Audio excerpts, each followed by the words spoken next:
ঢাকা দখল, তাদের 6 লাখ কর্মী যদি আসে না, পারবে না, এই সরকার পারবে না। তারা শাহবাগ দখল করে নেবে এবং যে বাংলাদেশে যে বিমানবন্দর রয়েছে, এই যে শাহজালাল বিমানবন্দর রয়েছে, ঢাকার যে প্রধান বিমানবন্দর রয়েছে, তো তারা সেটাও দখলে নেবে। তবে কি এবার বাংলাদেশের ক্ষমতা মোহাম্মদ ইউনূসের হাত থেকে সেনাপ্রধান ওয়াকারুজ্জামানের হাতে চলে যেতে বসেছে? তবে কি গৃহযুদ্ধের দিকে এগিয়ে যাচ্ছে বাংলাদেশ? শেখ হাসিনা এমন একটা রাজনীতিবিদ এবং তার মাইন্ড সেট আপ এবং তার মেজাজ এমন, রাজনীতিতে শেখ হাসিনা এমন কোনো কৌশল নেই যেই কৌশল তিনি প্রয়োগ করেন না। আগামীকাল সারা বাংলাদেশে কি ঘটতে যাচ্ছে দেশ জুড়ে এই মুহূর্তে নানান চিন্তা যে আগামীকাল আসলে কি ঘটবে। দর্শক, নতুন একটা নিউজে আপনাকে স্বাগতম। প্রিয় দর্শক, তবে কি সত্যি সত্যি আওয়ামী লীগ ঢাকা দখল করতে চলেছে?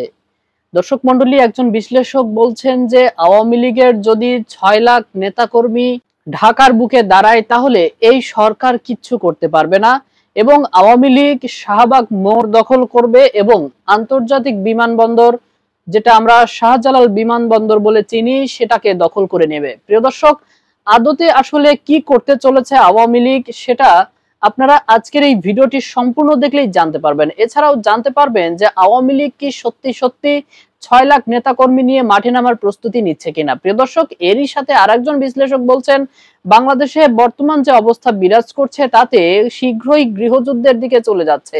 প্রিয় দর্শক, এছাড়াও তিনি সাবেক প্রধানমন্ত্রী শেখ হাসিনার যে আচরণ এবং তার যে একরোখা মনোভাব এবং তার যে রাজনৈতিক বিচার বিশ্লেষণ, সেই বিষয়টাকে উল্লেখ করে তিনি বলছেন যে আওয়ামী লীগ পারে না এমন কোনো কিছুই নেই, কারণ তারা যে কোনো কাজ করার পূর্বে একবারও ভাবে না যে এই কাজের পরিণতি কি হবে।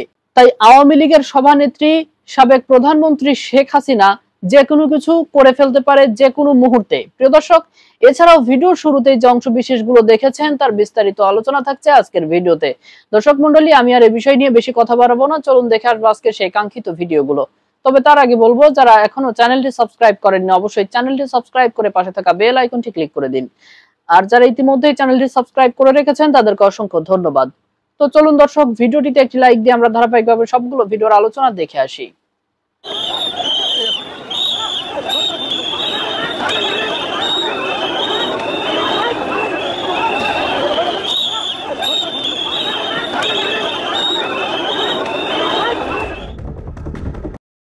ছয় লাখ লোক যদি কালকে সকালে ঢাকায় এসে দাঁড়ায়, আওয়ামী লীগের এক ডাকে, বুঝছেন, এই সরকার কই যে যাবো ভাই? আগে সরকার তো পলানোর জন্য ভারত ওদেরকে আশ্রয় দিচ্ছিল, কারণ ভারতের সাথে সম্পর্ক ভালো ছিল। আমি তো বুঝি না এই সরকারের লোকগুলো তখন কোথায় যাবে? এই 6 লাখ লোক রাস্তায় আসলে ভাই এদের ট্রেনিং কোনো কিছু দরকার নেই আওয়ামী লীগের। এখন আওয়ামী লীগের যদি ক্ষমতা পুনরায় দখল করতে হয়, তা আমার তো মনে হয় না আওয়ামী লীগের এই গেরিলা ট্রেনিং এর কোনো প্রয়োজন আছে। কারণ আওয়ামী লীগের যে যুবলীগ আর ছাত্রলীগ আছে, তাদের হেলমেট বাহিনী, বডি লইকা বাহিনী, তারপরে তাদের হাতুর বাহিনী আর কি বাহিনী, হকি স্টিক বাহিনী, এইগুলি যারা আছে, বুঝছেন, এরা অলরেডি ওই ট্রেনিং এর যে মানে ট্রেনিং এর যে মানে হাই ট্রেনিং যেটাকে বলে আর কি, টপ ক্লাসে প্রোম্যাক্স লেভেলের যে ট্রেনিং আছে, অলরেডি সেই সব ট্রেনিং তারা শেষ করে ফেলাইছে বহুত আগে, বুঝছেন। এদেরকে ট্রেনিং দেওয়ার দরকার নেই। এখন আওয়ামী লীগ যদি চায় সত্যি সত্যি সরকার ফেলা দিতে, কিন্তু আমার বিশ্বাস কেন জানি মনে হয়, বুঝছেন, এটা সম্ভব। এর কারণ হলো বর্তমান যে সরকারটা রয়েছে ইউনূস সাহেবের, অত্যন্ত দুর্বল একটা সরকার, অত্যন্ত দুর্বল। বাংলাদেশের ইতিহাসে এত দুর্বল সরকার আসেনি। এই সরকারের সামনে জোরে গিয়ে হাঁচি দেন নামিয়ে প্যান্টে মুইতে দিবে অনেকে। এই সরকারের সামনে জোরে গিয়ে হাঁচি দেন অনেক উপদেষ্টা আছে, প্যান্টে মুইতে দিবে। এটা আমার কোনো কথা না, একজনকে শুনলাম এই সে বলতেছে, টক শোতে গিয়ে বলতেছে এইসব কথাবার্তা, এত দুর্বল একটা সরকার। এর কারণ হলো এই সরকারের না আছে কোনো পাবলিক সাপোর্ট, এই সরকারের না আছে কোনো এথিক্স স্ট্যান্ড বা নৈতিক স্ট্যান্ড, বুঝছেন। নীতিগতভাবে তো কোনো স্ট্যান্ডে নাই, পাবলিকে কোনো সাপোর্ট নাই, নানান রকম দুর্নীতির সাথে জড়িত, মানে প্যারাসের অবস্থা, যেটাকে বলে অদক্ষতার চরম পর্যায়ে পৌঁছে গেছে এই সরকার। তো কাজে কেউ তাদেরকে পছন্দ করে না। এই জন্য বললাম, আপনাদের মধ্যে কেউ যদি গিয়ে জোরে একটা হাসি দেন না, বুঝছেন, এদের সামনে গিয়ে প্যান্টে মুইতে দিব। তো এই যদি হয় বর্তমানে সরকারের অবস্থা, আর এরাই যদি চালায় বাংলাদেশের ল এনফোর্সমেন্ট, পুলিশ বাহিনী, তারপরে সামরিক বাহিনী, যারাই বলুন না কেন, এখন যেহেতু সরকার তারা চালায়, তো সরকারের অধীনে এই ডিপার্টমেন্টগুলো থাকে। তো এখন আওয়ামী লীগের যে এই যে 30% যে সাপোর্টার রয়েছে বাংলাদেশে আওয়ামী লীগে, তো 18 কোটি 30% কত হয়? প্রায় 6 কোটি। আরে ভাই 6 কোটি বাদ দেন, 6 কোটির মাত্র 6 কোটি থেকে মাত্র 6 লাখ লোক যদি কালকে ঢাকা শহরে এসে দাঁড়ায়, রে ভাই মাথায় হাত। 6 লাখ লোক যদি কালকে সকালে ঢাকায় এসে দাঁড়ায় আওয়ামী লীগের এক ডাকে, বুঝছেন, এই সরকার কই যে যাবো ভাই? আগে সরকার তো পলানোর জন্য ভারত ওদেরকে আশ্রয় দিচ্ছিল, কারণ ভারতের সাথে সম্পর্ক ভালো ছিল। আমি তো বুঝি না এই সরকারের লোকগুলো তখন কোথায় যাবে? এই 6 লাখ লোক রাস্তায় আসলে ভাই এদের ট্রেনিং কোনো কিছু দরকার নেই আওয়ামী লীগের। আমি কিন্তু আওয়ামী লীগের সাপোর্টার না, আমি যা সত্যি তাই বলতেছি, বুঝছেন, একজন আম জনতা হিসেবে। তো এই 6 লাখ কর্মী যদি রাস্তায় এসে দাঁড়ায়, অবস্থাটা কি ভেবে দেখছেন? I am George promising you, বুঝছেন, আমি আপনাদেরকে বলে গেলাম, বুঝছেন, Awami League will back very soon. Awami League ফিরে আসবে। খালি আওয়ামী লীগ একটু সাহস করে বলুক না আওয়ামী লীগের যে শেখ হাসিনার কথা বলা নাই, শেখ হাসিনা খালি ওই পশ্চিম ইয়ে থেকে ভারত থেকেই খালি একটুখানি বলুক না, বলে দেখুক না অমুক তারিখ কয়টা বাজে ঢাকা দখল। তাদের 6 লাখ কর্মী যদি আসে না, পারবে না, এই সরকার পারবে না। এখন আর আপনারা যারা এই সরকারের সমর্থক তারাও আপনারা বুদ্ধি একটু মাথা খাটে একটু ভাবেন, এই সরকারের পক্ষে সম্ভব কিনা আওয়ামী লীগকে ঠেকানোর জন্য। আওয়ামী লীগ কতটা দুর্ধর্ষ, কতটা ডেঞ্জারাস কম বেশি আপনারা জানেন। 17টা বছর একটানা তারা ছিল, 17 থেকে 19 বছর তারা একটানা ছিল। তারা যে খাতারনাক হতে পারে, কি করতে পারে তারা ভালো করে জানেন। घूच के मारेगा, घूच के मारेगा, घर में घूच के मारेगा, पर रब्बा कर देगा, सबको रब्बा कर देगा। যেটাকে বললাম না, ভারত তো আওয়ামী লীগ তো বেঁচে গেছে, পার্শ্ববর্তীদের ভারত, কেউ নৌকে উঠায়, কেউ লুঙ্গি উঠায় দৌড়ায়, কেউ বর্ডার দিয়ে কোনো মতে পার হয়ে গেছে। ভারত সরকার তাদের কাজ করে দিয়েছে, কারণ ভারত তাদেরকে বন্ধু মনে করে। কিন্তু ভাই তোমাদের না যাওয়ার জায়গা আছে আমেরিকাতে, আরে মেয়ে পাসপোর্ট মিশাইবে করতে গা। দ্বিতীয়ত না যাওয়ার অবস্থা ছিল ভারতে। কি অবস্থা, কি যে অবস্থা বললাম মাহবুব জানে। তো যাই হোক, দেখি আর কয়টা দিন কি হয়। তবে কি গৃহযুদ্ধের দিকে এগিয়ে যাচ্ছে বাংলাদেশ? মূল বাস্তবতা হচ্ছে শেখ হাসিনা এমন একটা রাজনীতিবিদ এবং তার মাইন্ড সেট আপ এবং তার মেজাজ এমন, যেটা আপনারা বিগত সময়ে আপনারা দেখেছেন। বাস্তবিক অর্থে রাজনীতিতে শেখ হাসিনা এমন কোনো কৌশল নেই যেই কৌশল তিনি প্রয়োগ করেন না, সেটা নৈতিক হোক অথবা অনৈতিক হোক, সেই কৌশলগুলো তিনি ব্যবহার করেন। যেমন বিভিন্ন সময় শেখ হাসিনার যে বক্তব্যগুলো আপনারা শুনেছেন বিগত 16 বছরে, আপনারা দেখেছেন যে খালেদা জিয়াকে যখন ক্যান্টনমেন্টের বাড়ি থেকে বের করে দেওয়া হয়, ঠিক তারপর তিনি কী বক্তব্য দিয়েছিল, যে আমাকে যে ক্যান্টনমেন্টে ঢুকতে দেয়নি, আমি প্রতিজ্ঞা করেছিলাম সেই সময় যে এই ক্যান্টনমেন্টের বাড়িতে আমি খালেদা জিয়াকে থাকতে দেব না।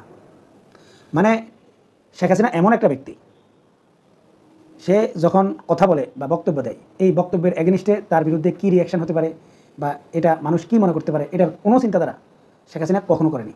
বা বিগত 16 বছর আওয়ামী লীগ যেভাবে রাজনীতি করেছে, নিশ্চিতভাবে আপনারা ধরতে পারেন যে এই এমনভাবে রাজনীতিটা করেছে যে যদি কোনোরকম মানে আওয়ামী লীগ ছিটকে পড়ে, তাহলে আওয়ামী লীগের অবস্থা এখন যেটা হচ্ছে এর সাথে ভয়াবহ হওয়ার কথা ছিল।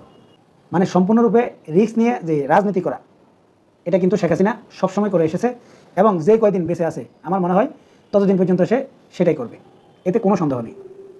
আপনারা একটু চিন্তা করেন, 5 আগস্টের পর শেখ হাসিনার যে কল রেকর্ডগুলো ভাইরাল হয়েছে, এই কল রেকর্ডগুলো যদি আপনি একটু বিচার বিশ্লেষণ করেন, তাহলে কি তাকে ভীত এরকম কোনো কিছু আপনি মনে করেছেন?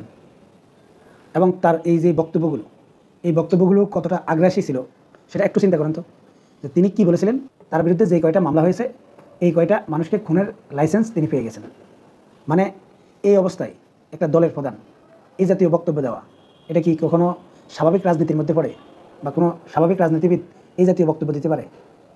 বাস্তবিক অর্থে সেটা দিতে পারে না, কিন্তু তিনি সেটা দিয়েছেন।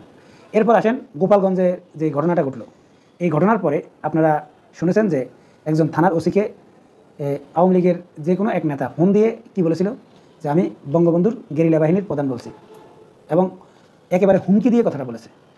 একটু চিন্তা করলে বুঝতে পারবেন যে এই বক্তব্যগুলো আসলে কিভাবে দিচ্ছে বা কোন রাজনীতির পলিসি হিসেবে দিচ্ছে।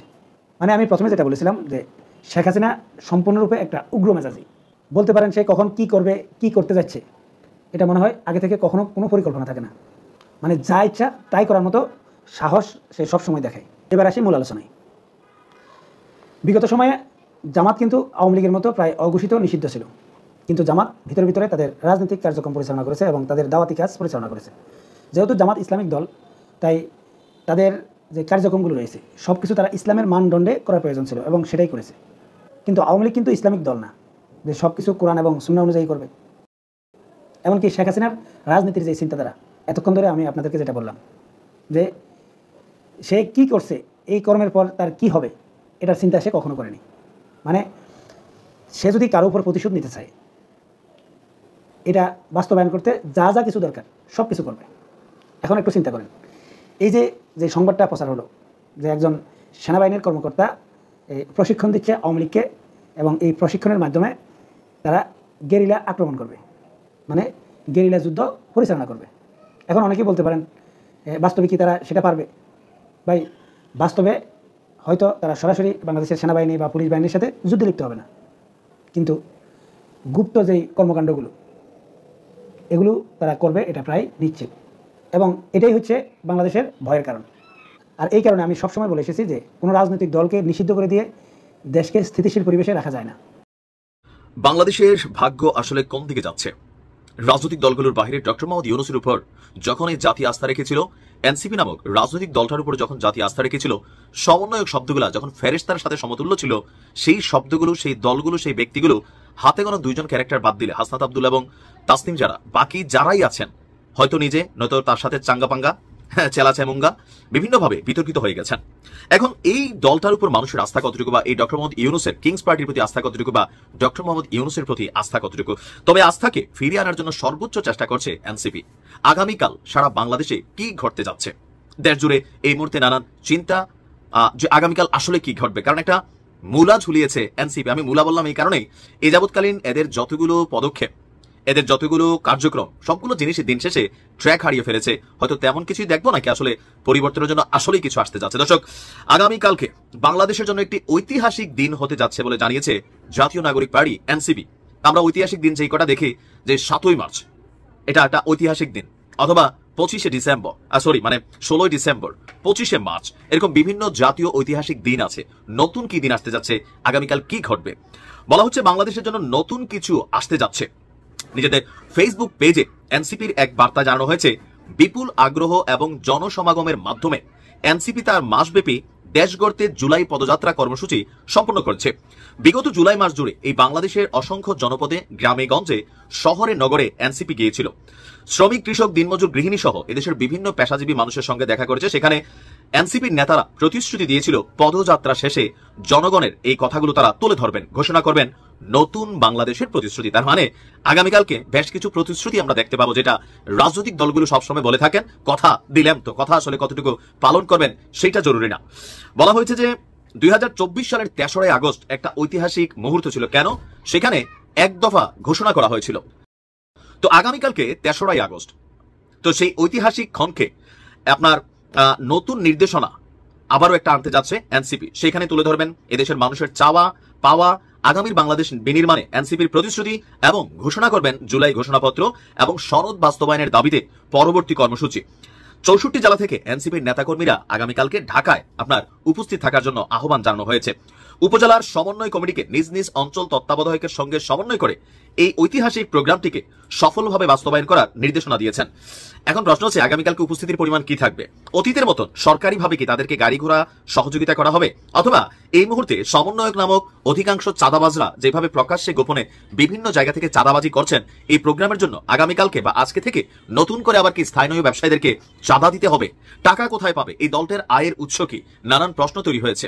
একজন সমন্বয়ক একাই 2-4-20 কোটি টাকার মালিক হয়ে গেছে, জায়গায় জায়গায় বাড়িঘর পাওয়া যাচ্ছে। প্রতিদিনই বাংলাদেশের বিভিন্ন জায়গায় তথাকথিত কিছু সমন্বয়করা চাঁদাবাজি করে যে পরিমাণ বাংলাদেশকে অস্থির করছে, সেখান থেকে এনসিপির এই আহ্বান আদৌ কি কাজে দিবে? এটা ঐতিহাসিক দিন আসলে হতে যাচ্ছে। জামাতের সাথে এই মুহূর্তে একটা দূরত্ব আছে, বিএনপির সাথে তো আছেই, আর আওয়ামী লীগ তো বসে আছে উৎপাতার জন্য। এই সকল কিছু চ্যালেঞ্জকে মাথায় রেখে আগামীকালকে এনসিপি কি পরিমাণ নেতা কর্মী সমবেত করতে পারে, যাতে সারা বাংলাদেশ থেকে তারা ডাক দিয়েছেন, হয়তো নতুন আর একটা যাত্রা তৈরি হবে। তবে এই যাত্রায় ডক্টর মোহাম্মদ ইউনূস সরকারের যে প্রশাসন, তারা কতটুকু সহযোগিতা করবেন তলে তলে, সেইটাও অনেকে প্রশ্ন শুরু করেছেন। তবে আমি মনে করি এটা দরকার আছে নিজেদের ওজন বোঝার জন্য। এনসিপি যে কর্মকাণ্ড চালিয়েছে, আগামীকালকে হয়তো তারা ফলটা পেতে যাবে। তবে ফলের মধ্যে যদি ব্যাকআপ ফল থাকে, তাহলে সেই ফল কিন্তু কাজে দিবে না। কারণ দিন শেষে আপনার যারা লোক নিজস্ব, তারা দিয়া আপনি 100 জন লোক থাকা ভালো। আর যে ভাড়া কইরা টেকনিক্যালি সাপোর্ট দিয়া, টাকা পয়সা দিয়া মানুষ আইনে লোক দেখানোর যে প্রক্রিয়া বাংলাদেশে চলমান, সেটা হলে বাংলাদেশের মানুষ আশ্চর্য হবে না। দর্শক, আমি আশা করছি সবগুলো ভিডিওই আপনি মনোযোগ সহকারে দেখেছেন। প্রিয় দর্শক, বিশ্লেষক যেমনটা বলছিলেন যে 6 লাখ নেতাকর্মী যদি ঢাকার বুকে আওয়ামী লীগের দাঁড়ায়, তাহলে এই সরকার কিচ্ছু করতে পারবে না। এবং তিনি আরো বলছেন যে আওয়ামী লীগ অবশ্যই ফিরে আসবে, যে কোনো মুহূর্তে ফিরবে। প্রিয় দর্শক, আপনি কি সেই বিশ্লেষকের সাথে একমত রয়েছেন যে আওয়ামী লীগ যে কোনো মুহূর্তে ফিরতে পারে, হতে পারে এই আগস্ট মাসেই? প্রিয় দর্শক, অবশ্যই আপনার মূল্যবান মতামতটি জানিয়ে দিবেন। দর্শক, আজকের মতো নিউজটি ছিল এটুকুই। ফিরছে আগামী ভিডিওতে নতুন কোনো টপিক নিয়ে। আল্লাহ হাফেজ।